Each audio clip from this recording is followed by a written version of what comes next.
Glastonbury Festival, June 2017. A single spotlight illuminates Barry Gibb on the pyramid stage. 70 years old, silver-haired, clutching a Gibson guitar that has witnessed 5 decades of music history. The crowd of nearly 200,000 people falls silent as his fingers find the opening chords of Stayin Alive. But something is devastatingly wrong. Where there should be 3 voices creating the signature Bee Gees harmony, there is only one.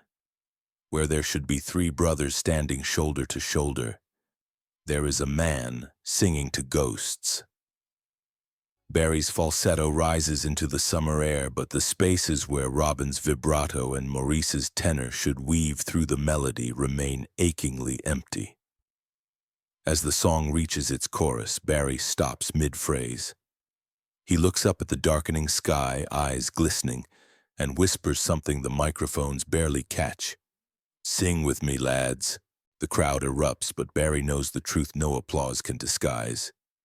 He is the last Bee Gee, not the survivor, the echo of all of them condemned to carry a harmony never meant to be sung alone. This moment would become the defining image of his later years. A man who achieved everything fame could offer, only to discover that success without those you love is just another name for solitude. In the weeks following that performance, whispers circulated through the music industry. Those close to Barry spoke of finding him in his home studio at 3 in the morning, recording vocal tracks as if Robin and Maurice were still there, leaving space in the mix for harmonies that would never be sung. His wife Linda would discover him with 3 microphones set up, one for each brother, speaking to empty air. "I still record as if they're here," he would later admit. Old habits, old ghosts. Was this grief, or something else entirely?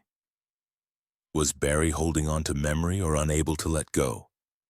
And perhaps most disturbing, in those late-night sessions when he sang into the darkness, did some part of him believe they were still singing back? The official narrative is simple.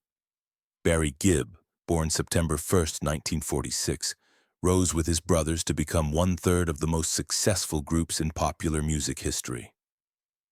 The Bee Gees sold over 220 million records, defined an era, gave the world a soundtrack that outlived disco itself. When Maurice died suddenly in 2003 and Robin succumbed to cancer in 2012, Barry was left as sole custodian of a legacy too large for one person to carry. But what if the real story is something altogether different? What if Barry's survival was not a gift, but a burden so heavy it fundamentally changed who he was? Music history is filled with artists who burned bright and died young, but Barry Gibb's tragedy is of a different order. His is the sorrow of the one left behind, forced to sing harmony parts written for voices that exist now only in memory and on recordings that play like conversations with the dead. To understand why Barry sets up 3 microphones in an empty studio, why he whispers to the sky during performances, we must journey back to the beginning. Back to when the Gibb brothers were not legends but children. Not icons, but siblings who shared a bloodline and a gift that would either make them immortal or destroy them entirely. Douglas, Isle of Man, is not where legends are typically born. A windswept island in the Irish Sea, it was home to fishermen and those who preferred life on the margins. When Barry Allen Crompton Gibb entered the world on September 1st, 1946, nothing suggested this child would one day stand on the world's greatest stages. He was simply the first son, soon joined by twin brothers Robin and Maurice in December 1949, and eventually by Andy in 1958. Hugh Gibb, Barry's father, was a drummer and band leader whose musical ambitions had been curtailed by practical demands. He worked various jobs, but music remained his passion, perhaps his obsession. Barbara, Barry's mother, possessed an angelic singing voice she would never pursue professionally. In the Gibb household, music was not simply entertainment. It was language, currency, and inheritance. Barry's earliest memories were saturated with sound. His father's drumming, his mother's singing, and soon the cries of his twin brothers. The age gap was small enough that Barry never knew life without them, yet significant enough that he always occupied a different role. The eldest, the one who watched over the twins, who mediated their fights, who showed them how to navigate a world designed to knock working-class boys down. But there was something else in Barry even then. He was always the serious one, his mother would later say. While the twins played and laughed, Barry watched. He felt things more deeply than other children. Teachers noted the same quality. A boy who carried burdens beyond his years, who approached life with an intensity that made adults uncomfortable. The family's fortunes changed dramatically in 1955 when Hugh decided they would emigrate to Australia. Post-war Britain offered little opportunity. The journey was arduous, weeks at sea, arriving finally in a Brisbane that was nothing like the Britain they had left. The heat was oppressive, the culture foreign, and they found themselves once again at the bottom, struggling to establish themselves in a new land. But Australia gave the Gibb brothers something Britain never could: a chance to be heard. Hugh began booking his sons to perform wherever anyone would listen. Barry was 12, the twins just 9, when they first took the stage as the Rattlesnakes. Their act was rough, harmonies undeveloped, but something about the three brothers singing together captured attention. There was a synchronicity to their voices, a blend that seemed to transcend mere training. It was during these early performances that Barry discovered something crucial. He was not just a singer, but a leader. When the twins faltered, Barry steadied them. When audiences were cold, Barry warmed them up. And when they needed songs, it was increasingly Barry who wrote them, sitting up late with a cheap guitar, chasing melodies that seemed to come from somewhere beyond his conscious mind. But leadership came at a cost. Barry bore responsibilities that should have belonged to adults. He managed the twins' moods, covered their mistakes, absorbed his father's disappointments. Hugh projected his unrealized ambitions onto his sons, and Barry received the most pressure, the highest expectations, the harshest criticism.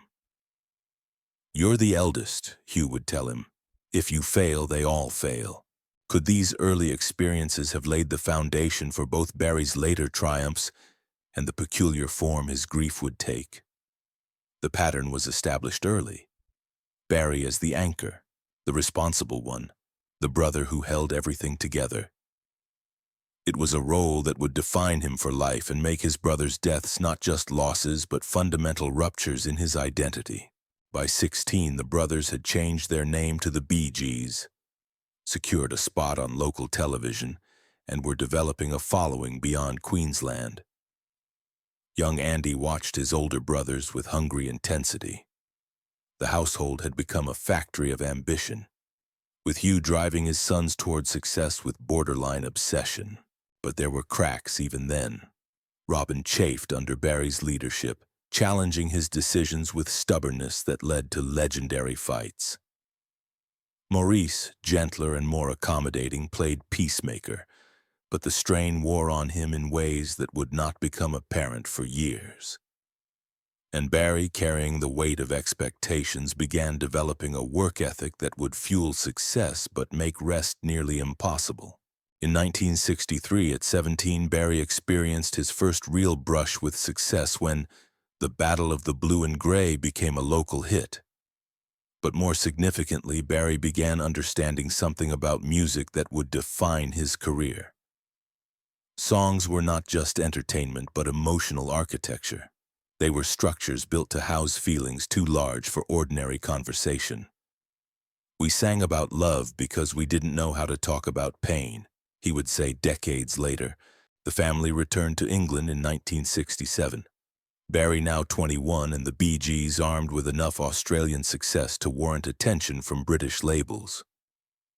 What followed was a whirlwind, a contract with Robert Stigwood, their first international hit, New York mining disaster 1941, and comparisons to the Beatles. They were thrust into fame for which three working-class boys were utterly unprepared. But even in early triumphs, Barry exhibited a darkness that worried those close to him. Success did not make him happy. It made him anxious. Recognition did not satisfy him. It intensified his fear of failure. And growing tension with Robin, who increasingly wanted his own identity separate from the group, created a dynamic equal parts creative synergy and psychological warfare. Was the success they achieved truly worth all the pain they endured? Looking at young Barry in photographs from this era, unsmiling, intense, aged beyond his years, one cannot help but wonder if some part of him already knew the answer. The 1970s began with the Bee Gees in unexpected decline. Their Baroque pop sound had fallen out of fashion, sales had diminished, and critics dismissed them as relics. By 1974, the group once compared to the Beatles was playing small clubs. Barry, now in his late 20s, faced the possibility that their moment had passed. It was during this professional uncertainty that Barry's character revealed itself most clearly. While Robin and Maurice contemplated solo careers, Barry refused to surrender. He pushed, cajoled, demanded they reinvent themselves. What emerged from this crucible was a sound that would define an era, the falsetto-driven, rhythm guitar-heavy disco that would make the Bee Gees not just successful, but ubiquitous. The transformation began with Jive Talkin' in 1975, but it was their work on the Saturday Night Fever soundtrack in 1977 that launched them into unprecedented fame. Stayin' Alive, Night Fever, How Deep Is Your Love? These songs became the sound of the late 1970s. The album sold over 40 million copies, spent 24 weeks at #1, and made the Bee Gees the most commercially successful act in the world. Barry, now 31, stood at the absolute pinnacle of popular music. He was wealthy beyond imagination, recognized everywhere, creating music that moved millions. His falsetto became the group's signature, his songwriting so prolific that the Bee Gees had #1 hits while simultaneously topping charts with songs Barry wrote for others. He penned hits for Yvonne Elliman, Samantha Sang, and would collaborate with Barbra Streisand, Diana Ross, and Dolly Parton. Michael Jackson called him "my big brother in music." Behind all that glamour, was there an unbearable loneliness that nobody saw? Those who knew Barry during this period describe a man increasingly disconnected from success swirling around him. While Maurice and Robin embraced the disco lifestyle, the parties, the excess, Barry retreated. He would return to hotel rooms after sold-out concerts and sit alone, writing more songs, pushing himself harder, as if afraid that if he stopped, it would all disappear. His marriage to Linda Gray in 1970 became his only stable point. Linda, a former Miss Edinburgh, possessed a groundedness Barry desperately needed. But Barry could not give himself fully to domestic life while the Bee Gees demanded everything he had. He was trapped between two worlds, the private man who craved normalcy and the public figure whose identity was completely bound up in performance. The relationship between Barry and his brothers during this peak period was fraught with tensions. Success only amplified.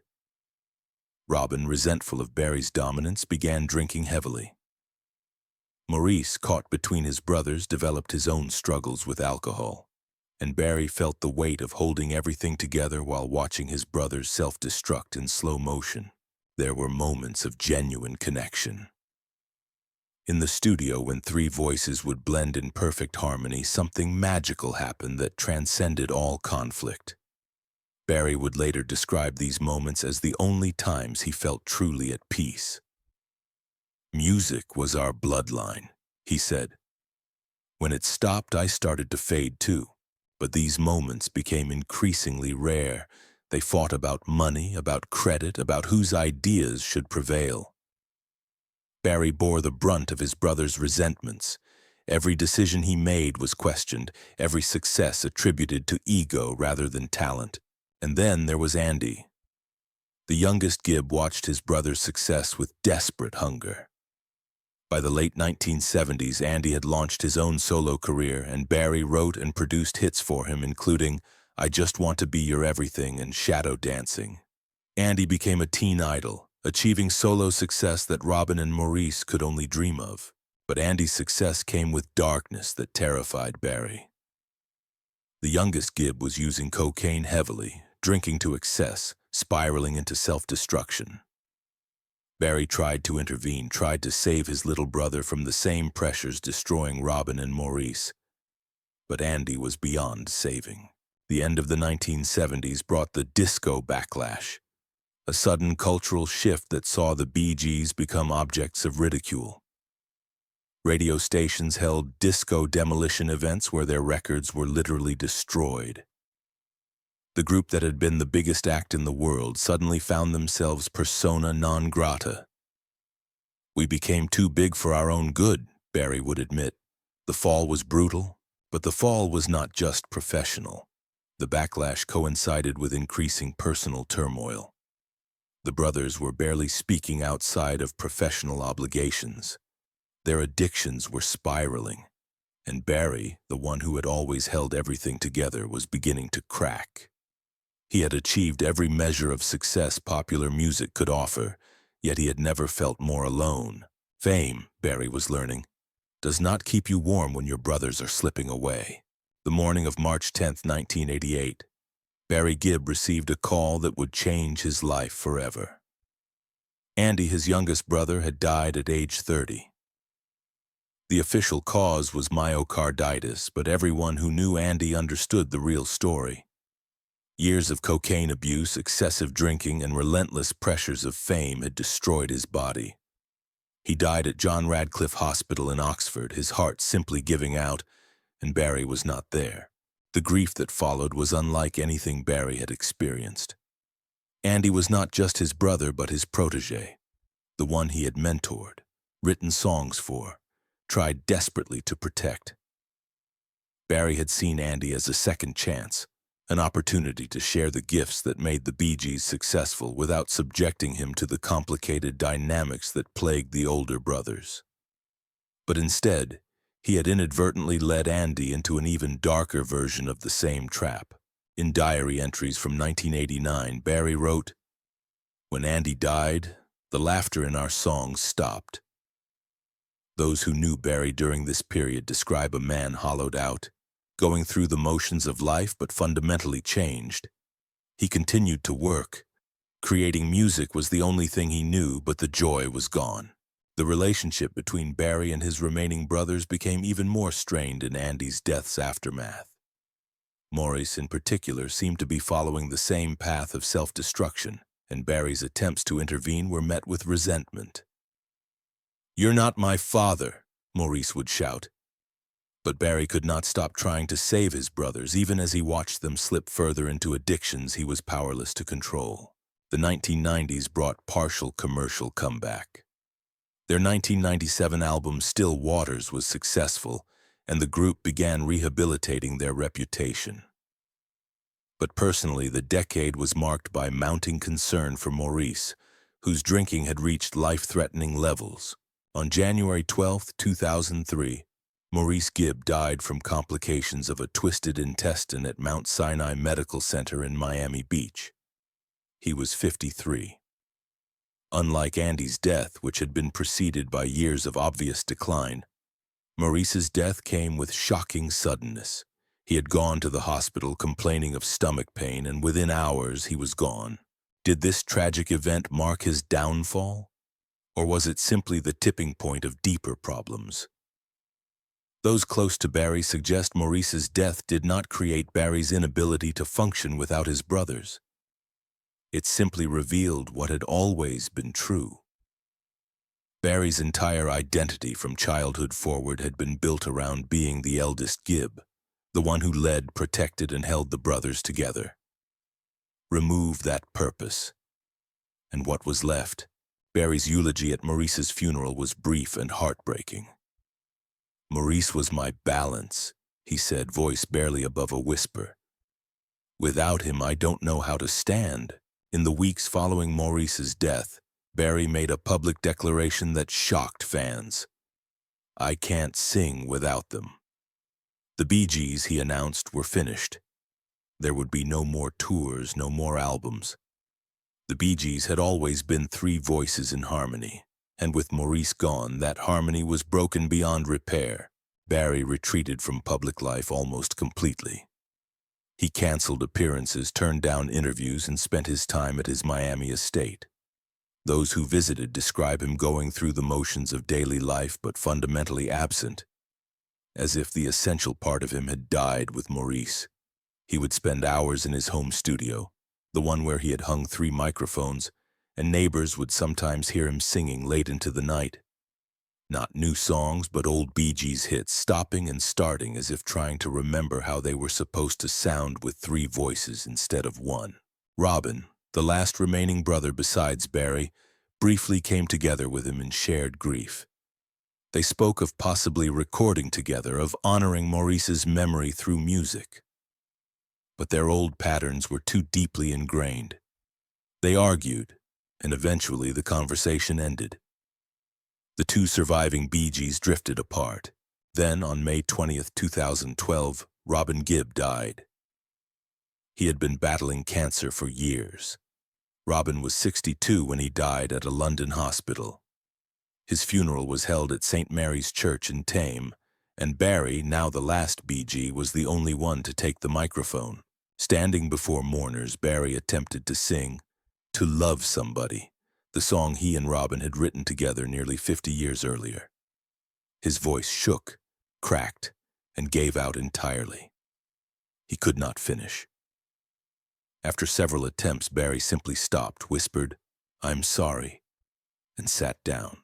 Footage from Robin's funeral shows Barry utterly devastated, his face a mask of grief so profound it borders on something else, not just sadness but existential terror. He was now the only one left, the sole survivor of a family that had created some of the most joyful music in popular culture, and he looked like a man attending his own funeral. In interviews following Robin's death, Barry's words were haunting in their honesty. "I'm not the last Bee Gee. I'm the echo of all of them," he said. "Maurice was my balance, Robin was my soul, Andy was my shadow. I was just the thread holding us together. And most tellingly, I'd rather have them back than all the fame in the world. Can anyone ever truly escape from the shadow of their darkest moments?" For Barry Gibb, the answer seemed to be no. It was Linda who finally convinced Barry that staying alive meant something more than simply not dying. In the years following Robin's death, she watched her husband retreat so completely into grief that he seemed to be disappearing. "You're giving up," she told him. "They wouldn't want this. They'd want you to sing." Her words seemed to crack something open in Barry. He began considering performing again, not as the Bee Gees, never that, but as Barry Gibb, paying tribute to his brothers through their shared catalog. It was a crucial distinction. He could not be a Bee Gee without his brothers, but he could be their witness, their chronicler, the living vessel through which their harmonies might continue to exist. In 2016, Barry released his first solo album in over 30 years, titled "In the Now." Every song was, in some way, about his brothers, their deaths, his grief, his memories. The album was not commercially successful by Bee Gees standards, but that was never the point. It was an act of mourning translated into music. The true test came in June 2017 when Barry accepted an invitation to headline Glastonbury Festival. The decision was agonizing. Could he really stand alone on that stage and perform Bee Gees songs? Would it be honoring his brothers or exploiting their memory? The performance became the defining moment of Barry's later career. He walked onto that stage looking fragile, but when he began to sing, something shifted. When he reached Stayin Alive, he did not try to fill in the harmony parts. He left them empty, audible spaces where Robin's vibrato and Maurice's tenor should have been. And in those empty spaces, the audience heard something more powerful than any performance: absence itself, given voice. The moment when Barry looked up and whispered, "Sing with me, lads," was captured and shared millions of times. To many, it represented something universal: the human need to stay connected to those we have lost. But for Barry, it was more specific. An acknowledgement that he could not perform these songs alone, that he would always be singing with and for his brothers. Were these final decisions acts of surrender or courageous acts of self-preservation? Those who witnessed Barry's emergence from grief tend to view it as the latter. He had every reason to give up. Instead, he found a way to continue, not by denying his grief, but by incorporating it into a new way of being in the world. In 2020, the HBO documentary, The Bee Gees, How Can You Mend a Broken Heart, featured extensive interviews with Barry. One moment stands out. Barry is shown in his studio and the camera captures those 3 microphones, still set up, still waiting. Barry notices and smiles, a sad, knowing smile. "I still record as if they're here," he says. "Old habits, old ghosts." Then he adds, "Maybe they are here. Who's to say they're not? I sing, and sometimes I swear I hear them singing back." Barry is not claiming to literally hear his dead brothers. He is not detached from reality. But he is acknowledging something psychology has long recognized, that our relationships with those we love do not end with death, that we continue to carry them forward to be shaped by their remembered presence. In this sense, Maurice, Robin, and Andy are not gone. They live in Barry's continued existence, in the music they created together, in harmonies that still resonate through culture. Barry Gibb is now 78 years old. He lives quietly in Miami with Linda, performing occasionally, spending time with family, continuing to serve as custodian of the Bee Gees' legacy. He has been knighted, inducted into the Rock and Roll Hall of Fame, and received virtually every honor the music industry can bestow. His songs have sold over 220 million copies worldwide. By any objective measure, Barry Gibb is one of the most successful songwriters in popular music history. But success is a poor measure of a life. What matters is the relationships we build, the people we love, and the ways we continue to carry them forward after they are gone. And by that measure, Barry Gibb's story is not one of triumph over tragedy, but something more complex. How we learn to live when the people who defined us are no longer there. How we find ways to sing when the harmony has been permanently broken. The Bee Gees' music continues to resonate across generations. Stayin' Alive plays at parties and weddings. How Deep Is Your Love remains a standard of romantic devotion. To Love Somebody has been covered by hundreds of artists. The songs outlive their creators, carrying forward emotions and melodies that transcend the specific circumstances of their composition. But for Barry Gibb, these songs are not simply artifacts of a successful career. They are time capsules containing the voices of brothers who are gone, harmonies that can never be recreated, moments frozen in sound when 4 boys from Manchester somehow found a way to translate love and loss into something universal. Every time Stayin' Alive plays, Barry hears not just his own voice but Robin's vibrato, Maurice's anchoring harmony, Andy's tenor. The songs are hauntings, beautiful and terrible at once, proof that some things survive death even as they remind us constantly of what we have lost. There are still mysteries surrounding the Gibb family story. What really happened in the final years of Maurice's life when his drinking spiraled out of control? Why did Andy's decline happen so quickly? Could anything have been done to save him? And what of Robin's cancer? Was there a connection to lifestyle factors, to the stresses of being a Bee Gee, or was it simply terrible luck? Barry has been asked these questions countless times, and his answers vary. Sometimes he blames the industry, the pressures of fame.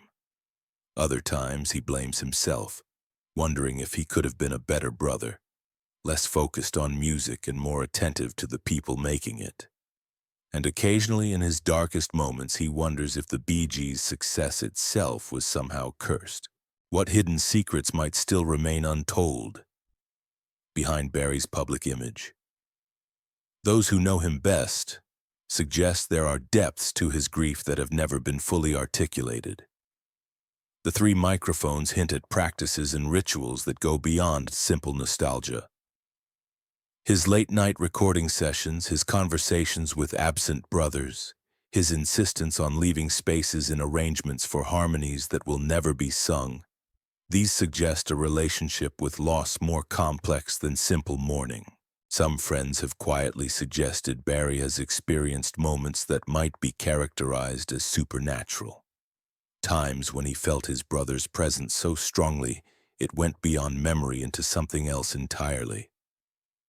Whether these experiences are genuine encounters with something beyond the physical world, or simply the mind's way of maintaining connection, is ultimately unknowable.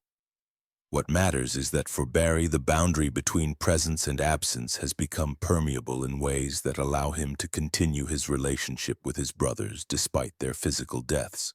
The legacy Barry will leave is complicated.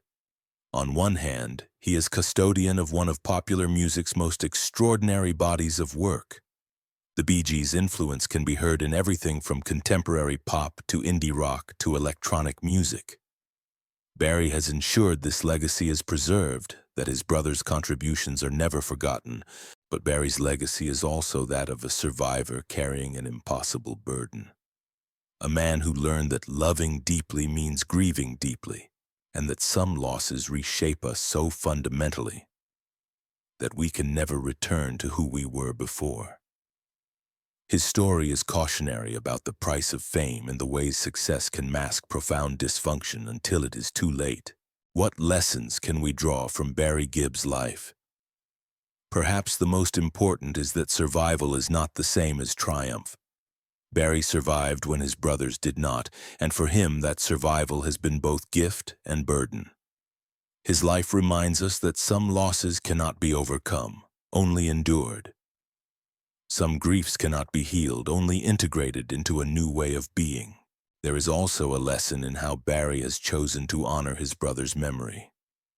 He has not tried to replace them, has not attempted to reconstitute the Bee Gees with substitutes, has not commodified their deaths. Instead, he has maintained their presence through his own continued existence, through performances that acknowledge absence, through creative practice that keeps them involved even in their absence. As Barry Gibb moves through what will almost certainly be the final chapter of his own life, the question of his legacy becomes increasingly urgent. Will he be remembered primarily as a Bee Gee, one-third of a legendary group? Or will his later years, his struggle with grief and survival, become equally important parts of his story? What is certain is that Barry Gibb has lived a life of extraordinary highs and devastating lows, of global fame and profound loneliness, of creative triumph and personal tragedy. He has given the world music that will outlive him by centuries. But he has also paid a price few could bear, watching the people he loved most destroy themselves or be destroyed, and then living on, alone, as the last voice of a harmony never meant to be sung by one person. On quiet evenings in Miami, Barry Gibb can sometimes be found in his garden, walking among the trees he has planted, talking to no one visible but carrying on what seems to be a conversation nonetheless. These are private moments, sacred in their own way. Times when the last Bee Gee communes with his brothers through whatever means are available. Memory, imagination, faith, or something beyond any of those categories. In the case of Andy, Maurice, and Robin Gibb, there were no sinister conspiracies, no hidden assassins. Their deaths were predictable results of lifestyle factors, medical conditions, and accumulated damage of lives lived under extraordinary pressure. But perhaps the question misses the point. The real mystery is not how they died, but how Barry continues to live, how he finds ways to keep singing when every song is a reminder of absence. Barry Gibb will not live forever. One day, the last Bee Gee will fall silent, and the story that began on the Isle of Man in 1946 will finally end. When that day comes, the world will mourn the passing of a musical legend, will replay the hits, will celebrate the extraordinary catalog. But those who knew Barry best will remember something else, a man who loved his brother so completely that he could never fully exist without them, who spent the last decades of his life singing to ghosts and finding in that act something noble, something brave, something profoundly human. "We sang about love because we didn't know how to talk about pain," Barry said once, and in that admission lies the key to understanding both his genius and his tragedy.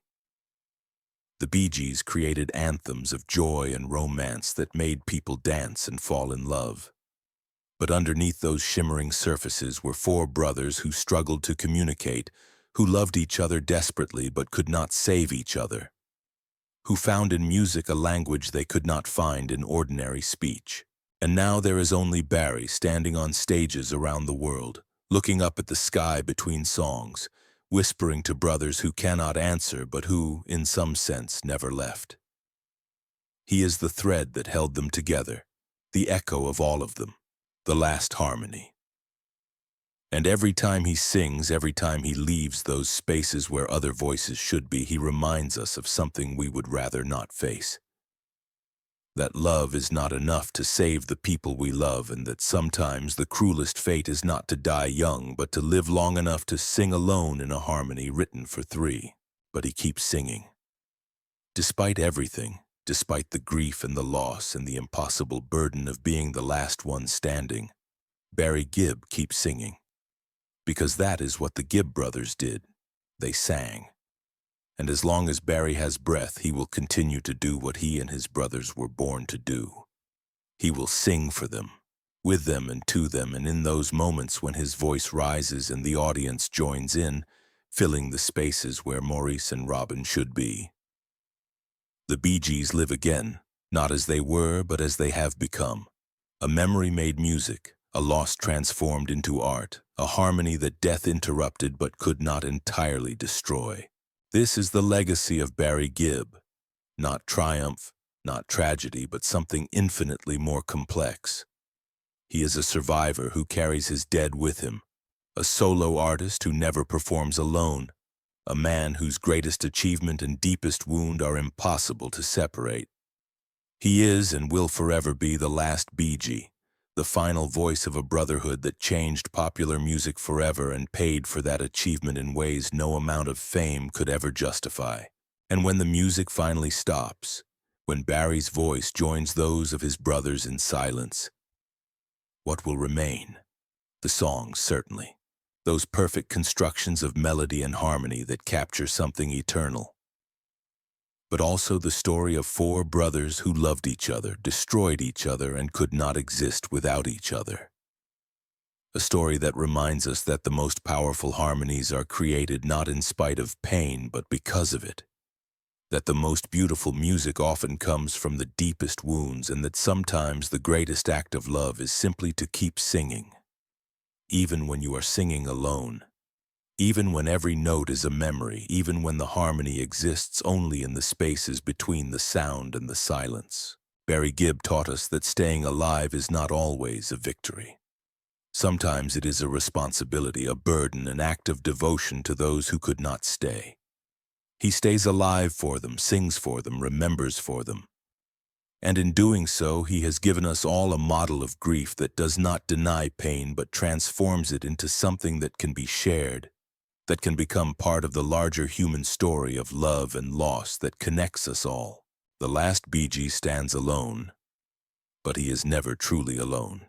He carries them with him, Maurice, Robin, Andy, in every note he sings, in every breath he takes, in every moment he chooses to stay alive and keep their harmony echoing through a world that desperately needs to remember that love, no matter how painful, is always worth the price we pay for it.